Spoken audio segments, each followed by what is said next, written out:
11 अक्टूबर 2023 पाकिस्तान के पंजाब में एक बिल्कुल आम सी सुबह थी। सूरज रोज की तरह निकला था, सड़कों पर हलचल शुरू हो चुकी थी और मस्जिद से अजान की आवाज़ हवा में घुल चुकी थी। किसी को भी इस बात का अंदाज़ा नहीं था कि कुछ ही मिनटों में ये सुबह इतिहास बनने वाली है। नूरी मदीना मस्जिद के दरवाजे से दो आदमी बाहर निकलते हैं। दोनों भाई हैं। आम कपड़े, कोई खास सुरक्षा नहीं, कोई वीआईपी मूवमेंट नहीं, लेकिन इन दोनों में से एक ऐसा नाम है जिसने सालों तक भारत की सुरक्षा एजेंसियों की नींद उड़ाए रखी थी। उसका नाम था शाहिद लतीफ़। वही शाहिद लतीफ़ जिसने 2016 में पठानकोट एयरबेस पर हुए हमले की साजिश रची थी। वही शाहिद लतीफ़ जो भारत की मोस्ट वांटेड लिस्ट में सालों से शामिल था। मस्जिद से निकलते ही माहौल बिल्कुल सामान्य लगता है, लेकिन तभी सड़क पर एक बाइक आकर रुकती है। बाइक पर सवार दो लोग, चेहरे ढके हुए। इंजन अभी बंद भी नहीं होता और अगले ही पल हवा में गोलियों की आवाज़ गूंज जाती है। सब कुछ सेकंड में खत्म हो जाता है। जिस आदमी ने भारत में खून बहाया था, आज वही आदमी अपने ही देश में दिन दहाड़े जमीन पर गिर चुका था। ये कोई आम हत्या नहीं थी, ये एक खामोश संदेश था।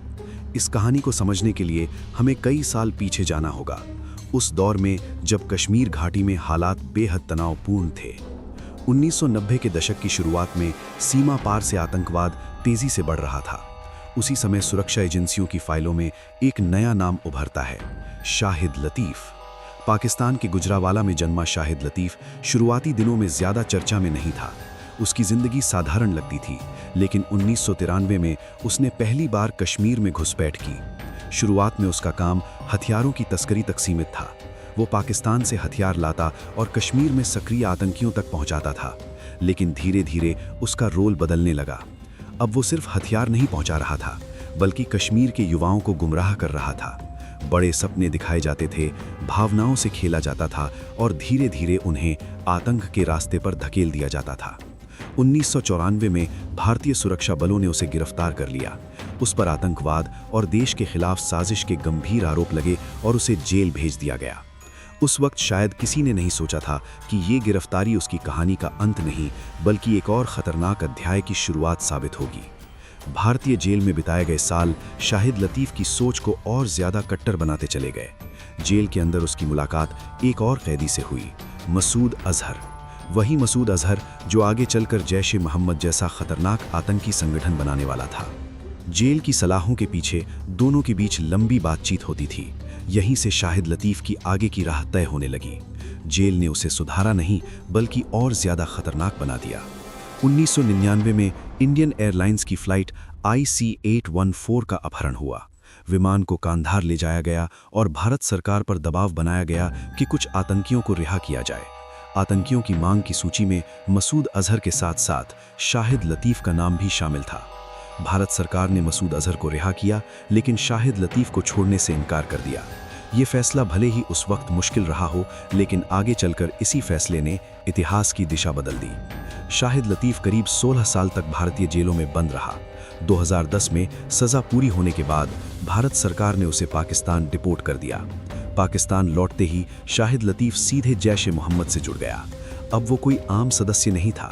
मसूद अजहर के साथ पुराने रिश्तों और सालों की कट्टर सोच ने उसे संगठन में ऊंचा मुकाम दिला दिया। उसे लॉन्चिंग कमांडर बनाया गया, यानी आतंकियों की भर्ती, उन्हें ट्रेनिंग देना और सीमा पार भारत भेजने की जिम्मेदारी उसी की थी। 31 दिसंबर 2015 की रात 4 आतंकी सीमा पार कर भारत में दाखिल होते हैं। 2 जनवरी 2016 की सुबह पठानकोट एयरबेस पर हमला शुरू होता है। गोलियां चलती हैं, ग्रेनेड फेंके जाते हैं और पूरा इलाका दहशत में आ जाता है। करीब 80 घंटे तक भारतीय सुरक्षा बलों और आतंकियों के बीच मुठभेड़ चलती है।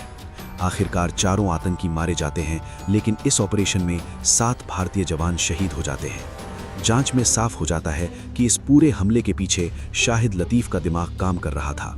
हथियारों की सप्लाई से लेकर हर कदम की प्लानिंग उसी के इशारे पर हुई थी। पठानकोट हमले के बाद भारत और पाकिस्तान के रिश्ते पूरी तरह बिगड़ जाते हैं। शाहिद लतीफ़ भारत की मोस्ट वांटेड लिस्ट में शामिल हो जाता है। 2022 में भारत सरकार उसे UAPA कानून के तहत आतंकवादी घोषित कर देती है, लेकिन इसके बावजूद वो पाकिस्तान में खुलेआम घूमता रहता है। 2023 आते आते हालात बदलने लगते हैं। भारत की रणनीति बदल चुकी थी। अब जवाब सीधे सीमा पार जाकर नहीं बल्कि खामोशी से दिया जाना था।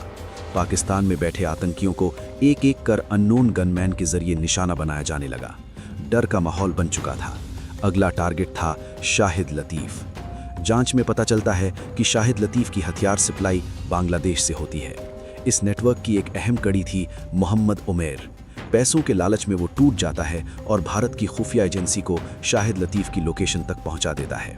पता चलता है कि वो पाकिस्तान के 10 का इलाके में रह रहा है। निगरानी के दौरान एक अहम बात सामने आती है।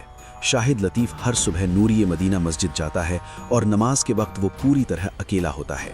यही उसका सबसे कमज़ोर पल था। 9 अक्टूबर को पहला प्लान बनाया जाता है, लेकिन मस्जिद का पिछला गेट बंद होने की वजह से ऑपरेशन फेल हो जाता है। तारीख बदलती है। नई तारीख 11 अक्टूबर 2023।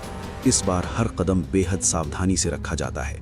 नमाज खत्म होती है। शाहिद लतीफ़ और उसका भाई मस्जिद के पिछले गेट की तरफ बढ़ते हैं। बाहर बाइक स्टार्ट हालत में खड़ी होती है। जैसे ही दोनों बाहर निकलते हैं, बाइक आगे बढ़ती है और बिना एक पल गंवाए गोलियां चलने लगती हैं। कुछ ही सेकंड में सब कुछ खत्म हो जाता है। जिस आदमी ने भारत में खून बहाया था, आज वही आदमी अपने ही देश में दिन दहाड़े जमीन पर गिर चुका था। ये कोई आम हत्या नहीं थी, ये एक खामोश संदेश था। शाहिद लतीफ़ की मौत के बाद कहानी यहीं ख़त्म नहीं होती। प्लान के मुताबिक मोहम्मद उमेर को पाकिस्तान पुलिस के हवाले कर दिया जाता है। एक ही वार में 2 काम हो जाते हैं। एक तरफ आतंकी ख़त्म होता है और दूसरी तरफ हथियार सप्लाई का पूरा नेटवर्क बेनकाब हो जाता है। पाकिस्तान भारत पर आरोप लगाता है, भारत चुप रहता है। कोई आधिकारिक जिम्मेदारी नहीं ली जाती, लेकिन संदेश पूरी दुनिया समझ जाती है। ये बदले की कहानी नहीं थी, ये रणनीति की कहानी थी। ये शोर की नहीं, खामोशी की जीत थी। ये नया भारत था।